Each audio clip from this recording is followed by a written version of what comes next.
ပြောပြီးငမင်းကိုမုန်းနေပြောပြီးအဘာပြတ်ကူတော့တဲ့ကြအတဲ့လာလို့ရှိနေဆွမ်းလို့တဲ့ပြင်းချင်းနမောတော့မင်းစီလာချစ်ဆိုတာအမုန်းရဲ့ဆုံးတစ်ဖက်မှာရှိတယ်အားတရရမတဲ့ပြည့်နေတဲ့ခံစားမှုရတာဆိုတာမင်းမြောင်မြင်လားတွေ့လား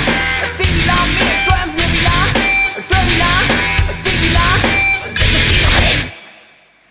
ချင်းနမောတော့မင်းစီလာလောရရရဲ့စိတ်ကိုမင်းခံနိုင်လားလုံးမရတဲ့ရမင်းမြင်လားတိုင်းရလုံးမလည်းမင်းမြင်လားနှလုံးများကိုပွင့်တာလောကကြီးရဲ့ရှောက်တော့ချစ်တဲ့ကြောင်နဲ့မိုးနဲ့ကြောင်နဲ့တွေးရင်နဲ့စဉ်းစားပြောခဲ့ဘူးစကား